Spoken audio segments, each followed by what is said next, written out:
So photography has somehow always been in your family. Yeah, but I really, yeah, yes, it's been in my family.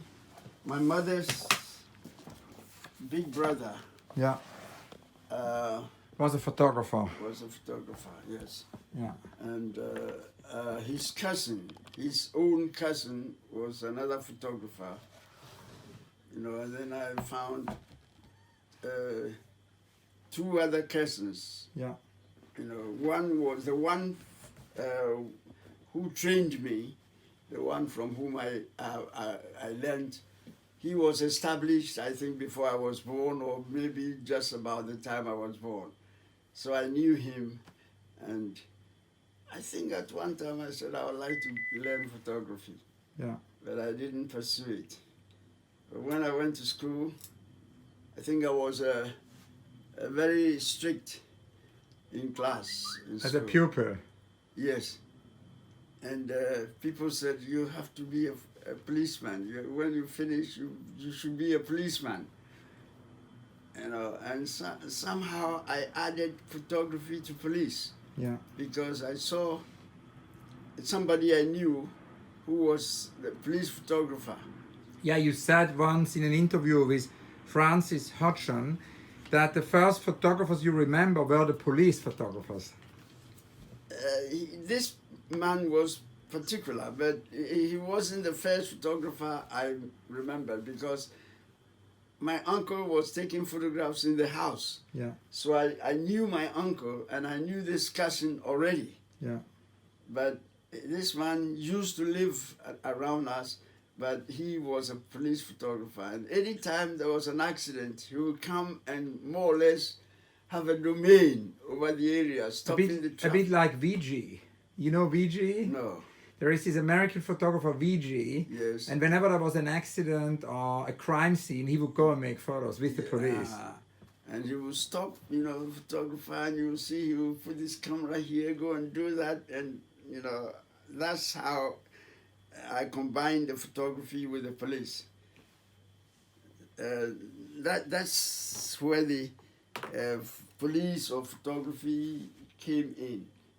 But somehow, you know, that wasn't my first job. Yeah. That wasn't my first pursuit. My first, this thing was, I think, teaching. Your first job was teaching. Can you tell us about that? What did you teach? I call it art and craft. Yeah. But it was mainly weaving, basket weaving. Yeah. Made it easier for me to get that job. Yeah. But it was in the infant school. So it was something like untrained teacher. From school straight to teach without training. But because I had this extra thing of adding basket weaving, Yeah. to whatever curriculum there was in the junior school, you know, I loved it. I loved it.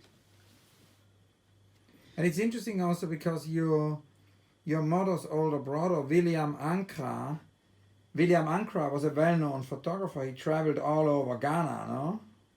Yes, especially Eastern region. Yeah. He traveled over Eastern region. And recently, something happened in Ghana. A history happened in Ghana recently. What happened?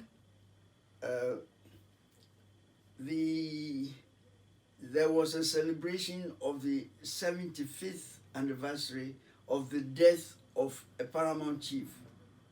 Oh, And wow. this was Nana Oforiatta the First. Nana Oforiatta, or the Oforiatta family in Ghana, is well known, Oforiatta. And this was the first Oforiatta, the chief of Chebi, Yeah. in the Eastern region. And he died 75 years ago. And I think the present chief took it up of himself to celebrate his death. And it was a big thing. And he invited the paramount chief of Ashanti Hini. So the Ashanti Hini traveled with his big retinue, big this thing, to Kibi. And, you know, I wish I was there. To take the pictures? Yeah, but I wish I was there because I associated myself with it so closely. With the whole thing. Yeah. Because my uncle, you know, was covering Akima Bwakwa. Yeah. He was photographing the Oforieta. When I finished learning photography, he gave me all his old cameras and things. Oh, wow. And that's how I started. And he introduced me to the schools in Akima Bwakwa. And somehow I also started traveling there. And what makes it significant is that the Nana Oforieta II Yeah. was a member of the Legislative Assembly. Before we had independence, there was, Legislative Assembly preparing us, Ghana, for independence.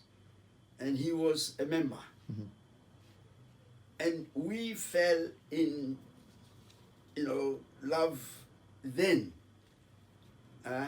So I happened to photograph him. And then when he was 5 years on the throne, he invited me to come and take photographs of the whole thing. Yeah. So my uncle photographed Oforieta the first, and I photographed the Oforieta the second. Which is extraordinary. And normally, even Ashanti and Akim were always fighting before. Yeah. But for a time when two paramount chiefs thought of coming together, Yeah. it was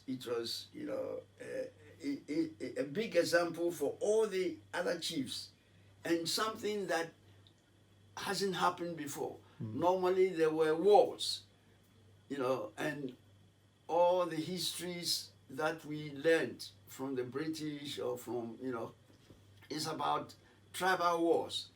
Now we have two chiefs, two well-educated chiefs coming together to hold one Durbar. And, Durbar, you know what a Durbar is? Yeah. And for, I couldn't, like a historian, like a nationalist, like a young man, like somebody who is associated with Akima Bwakwa, I feel as if that thing was very touching to me. I saw it on the YouTube, and maybe I'll open it. I'll see. Yeah, I'd love to see, because you started to use the internet. You also, I love your Instagram. You have an Instagram. I don't have time. Look, to and since morning, I said, I must have something to eat before you came, because when I get up like that, this is calling, that is calling, that is from Ghana, which. And how did you start with Instagram? A friend introduced me. I think a friend introduced me to it. She put me on. He said, it will make you have so many friends or fans and so on, but it rather takes too much of my time. But you post new pictures and old pictures, no? Like both. I prefer old pictures than new pictures, but new pictures too are coming. Yeah. Now, one thing which is interesting in this interview here with Margaret Busby and Francis Hodgson is that they ask you about, because at the beginning, photography, in West Africa was very much associated with modernism, and it was a very, very formal, setup, like wedding photograph. But then it changed after the Nkrumah period, when a certain informality entered. And also when it was no longer imported things from England, but when it started to be more textile, basically, from Ghana. Can you talk a little bit about this transition, which is described here, which happened with the Nkrumah period? No, not, yes, with Nkrumah, but it's the arrival of the daily graphic. Yeah. The arrival of newspaper photography, from London, which made, people use their cameras more, or people expect to see what happened yesterday, in their newspapers. It was the introduction of photojournalism into Ghana, that made change photography. Yeah. I think that is the main thing. It's introduced, and it happened. It happened at the same time at politics, recording of politicians and what they do, and activities in the parliament, or the assembly, and so on. And of course, that was the daily graphic. That was before the independence, no? Yes, long before independence. Yeah. So when would you say did you make your first pictures? Which because here the book, this amazing book, there are pictures already in the 50s, right? Yeah, I have a picture. I found it recently. A picture of a friend standing by my first signboard. And that was around 1950. Because I was standing there when, a car turned up with a white man and a little boy. That little boy was the brother of the cover girl. Yeah. Yes, and the cover girl was the daughter of my cousin who trained me as a photographer. And I don't know whether you know Cecil King. Of course, yeah. Yes, he came to Ghana, and when he came with a team with a view to establishing a newspaper. That time they bought a press, and their intention was to run a newspaper. But it started doing commercial work, employing printers and printing little things like that. And he came himself with a photographer and assigned him to go to town and find somebody with whom they could start. And they went to the one who trained me. Yeah. But where I was trained, it was portrait photography, portraiture with a big camera that you can't move about. And I was already on the side doing miniature camera work, like roll films and things like that. So when they went to him for a photographer, he said, "Oh, I don't do this type of work. But I know somebody, or I have somebody who does." And he let his son bring this photographer to me. Now, the one who interviewed me with Busby, the professor... Hodgson. Yes. And we were talking, and I did say that there was a photographer called McLellan. That was the time that the name itself came to my mind. Yeah. Not knowing, he was looking at the computer and he put it in. And he said, yes. And honestly, what he told me when I came here, I searched, and this was his book, a book that he's got his pictures in. And there's a book here about, you know, him or with his pictures. And he, McClellan was a photographer for Mirror, and he was a war photographer as well. He was an old man, and he was the one who came and looked at my work and said, oh, not quite, but we'll train you. And so I think about July or August 1950, when I was already working and I was employed, and we started working with new journalists and new you know, press team. You see what I mean? And we did this, producing a paper almost every day. Oh, wow. But it didn't come out, you know, from August, September. Yeah. But the paper came out, the first paper came out in October. So you published a daily paper? Yes. What was it called? The Daily Graphic. The Daily Graphic, yeah. Yes. The Daily Graphic. And that was, of course, before you had your own studio. No, I had not a studio as such, because in Ghana at the time, I think only one or two people had what it can be called a studio. People photographed with daylight in the yard or anywhere. They take the camera, you sit there, they focus you and take, because electricity wasn't that common. Yeah. And you have to pay for the electricity to take the picture. When it's daylight, it's free.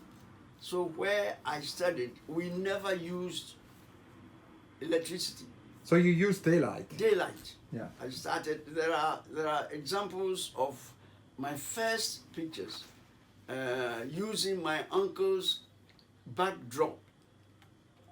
You know, there are four pictures in 2 pages of my very first, I would say, you know, when I started work at home in my family house.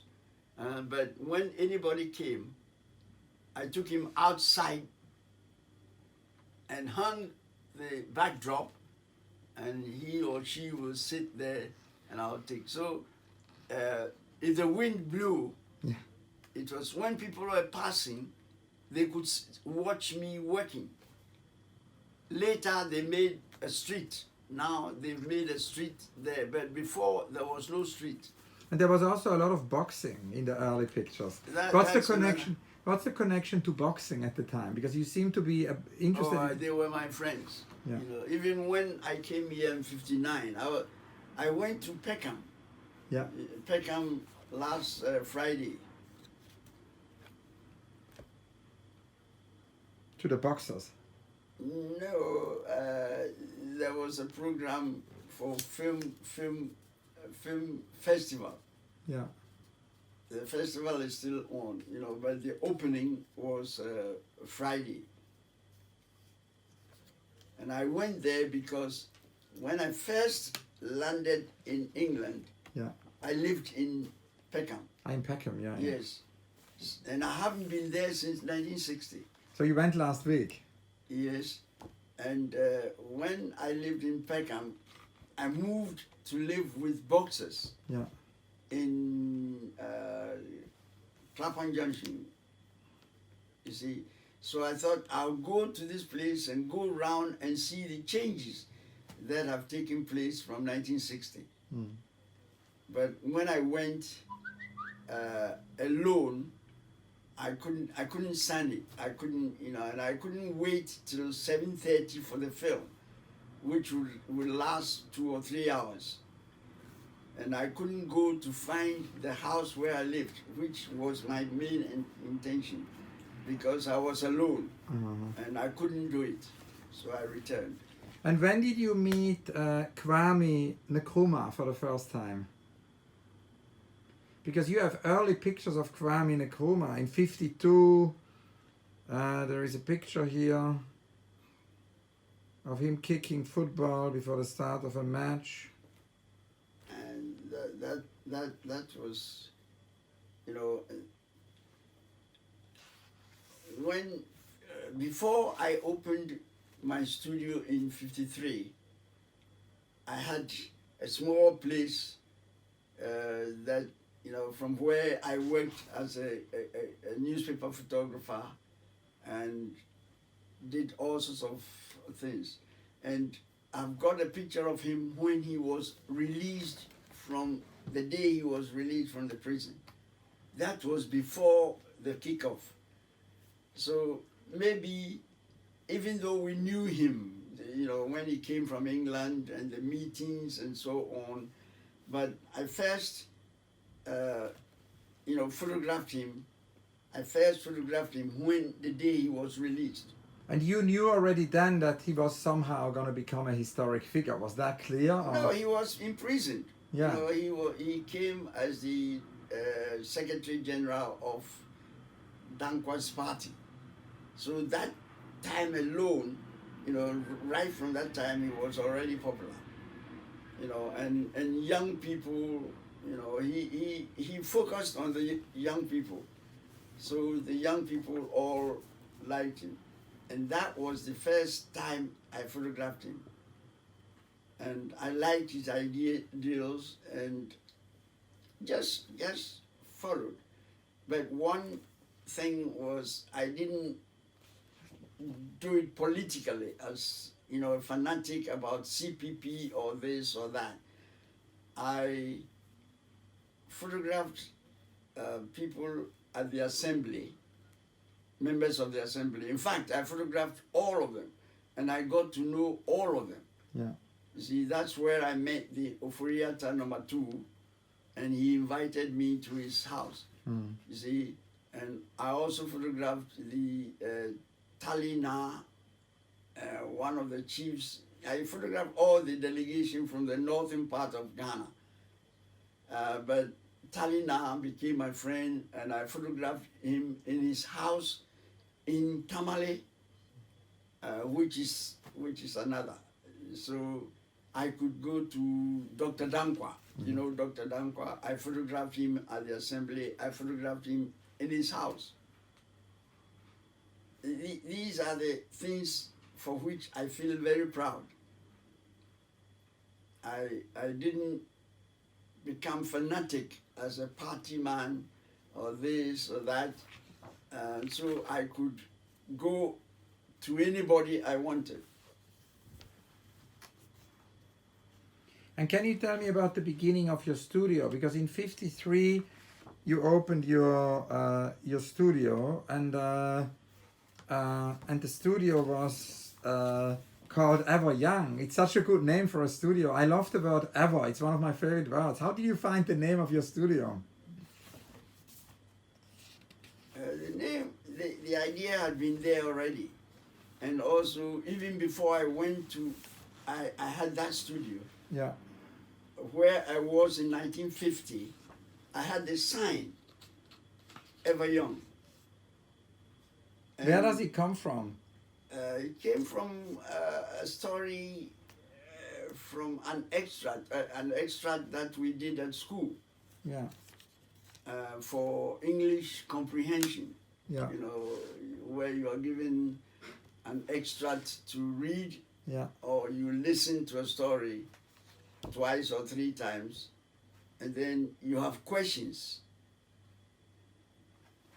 you know, to show how much you understand it and what you've learned from it.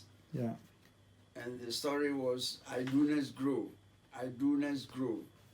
That was, you know, the heading of the story. And the first picture you took in the studio in 1953 was a portrait of a student of Ghana. And it's interesting because already then there was this famous figurine in it. Can you tell me about this figurine? Because it popped up in many of the portraits at the time. There is always this figurine. Where I studied, you know, my cousin had a paper flower and a vase, a paper paper flower and in a vase. And anytime a sitter came, you know, we had that picture, that thing in the picture. So that was where I got the idea. So when I left and I started work and I saw that figurine in an auctioneer's shop, I bought it. Because one, it had nice colors. Yeah. And the colors also help you in focusing. You know, with a big camera you have to focus, and it was nice, and that's how I kept the figurine.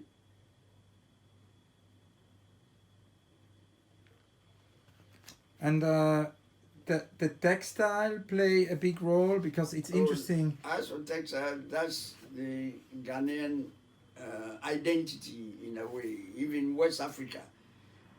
And we had, I think one of the first industries we had was Akosombo Textiles in Ghana, because all the women, you know, every occasion they change their dress, and the textiles were very important, and economically it was good for Ghana too.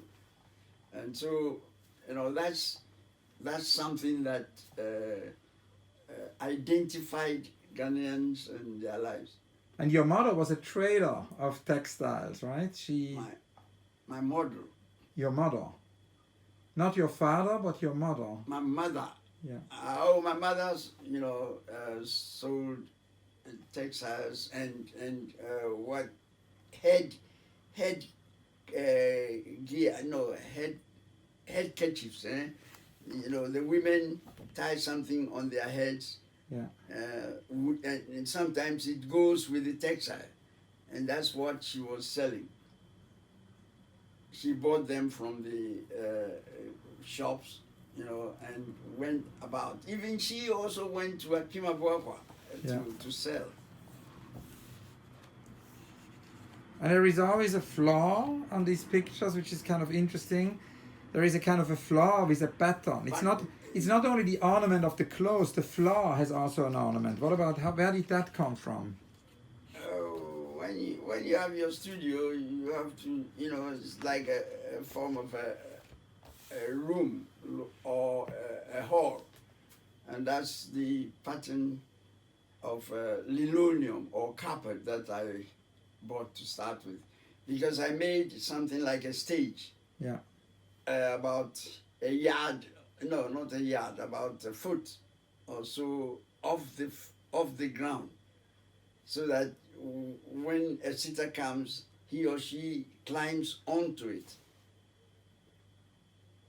And that was the, you know, the thing I had on. And of course, for photography, magazines are very important for photography, at least at that time. Today it's probably more the internet, but at that time magazines played a key role. And in many of your interviews you talk about the importance of Drum, which was a very, I mean, Hodgson calls it a radical magazine. And you had your studio and you met Jim Bailey, and Jim Bailey kept his motorbike in the studio, and there were these drum parties. Can you tell us about the drum saga? When did that begin? In which year? Not long after 53. Yeah. Drum followed graphic. Yeah. You know, graphic was the institution that broke into this photography world. You know, connected ordinary life in photographs seen on the newspaper. And Drum also came from South Africa. Yeah. And that went further by making stories and, you know, features and things, using mostly photographs. But that's monthly. And that was done by Drum. And Drum was established just before by one Smith, something Smith. And Bailey. No, Smith was employed by Bailey. And later, Bailey followed from Johannesburg to come and see how the paper was established in Ghana. You know, it was established first, and then he employed this one.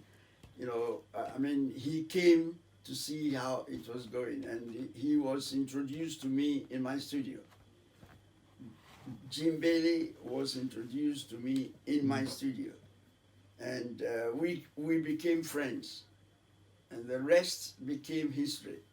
Yeah. And what about the beach parties? Everything that drum, you know, is one of these things that got drum attached to Ghana and to the young people. Yeah. You know, things that we'll be doing, like photographic features, parties. Even one of the parties was held in my studio. Yeah. One of the parties was held in my studio. One was held at the beach at night. Wow. You know, something that I didn't expect will happen. You know, in the night, and you can see the moon, and people swimming at the beach in the night, where even the public relations officer was there. Mm-hmm. And it's interesting because, in a way, you know, you photographed the 57 independence for drum, but mainly for the Black Star Agency. Yeah. The Black Star Picture Agency. But I was with drum as well. So both. Yes. I remember the night before independence, Jim Bailey was staying at the hotel next to my studio. And in the evening, he was passing and came to the studio and said, "What are you doing?" And I said, "I'm going to sleep." He said, "What? You know, you tonight, get your camera, let's go out." Wow. And that was when there was something, and Nkrumah with his people came and said, "Now Ghana is free forever." There's a famous picture of him and some of them, when he gave that big listening that Ghana is it, and Africa can do its own thing and so on. That was the night before independence, and I was with Jim Bailey. And you took pictures? Yes, and I made a big mistake. I got so excited when I got the film. I gave it to him to send it to South Africa for developing and printing. That's Maybe one that's my friend Grace. She's probably downstairs. All right. Hello. Hello, good morning. Morning. Are you coming? What time? All right. All right. I've got somebody here with me, but you can come. All right. Thank you. All right. Thank you. So that wasn't Grace. Who was it? This girl's brother, Oh, and he is going to Ghana on Monday. wow. So he has to come and see me before going. That's nice, no? Yes. Yeah, yeah. So we'll meet him. Yes, that's this voice. He's on his way. Yes, he's That's on cool. his way. Yeah. Yes. But of course, He didn't tell me before, but yesterday he said, "How No, but can that's you go nice. to Ghana without seeing me?" can take a picture of you and him together. That's nice. Maybe, yes. So, but the independence started already earlier because you remember the manifestations in '48. That was the beginning, in a way. 48, yes, 48, I was an apprentice. Yeah. And what do you remember of these manifestations? You know, Because all you saw the all riots, no? All the things that we are fighting for independence. You know, we are fighting for independence, and all these things, like something happened that. That's my friend. Yes.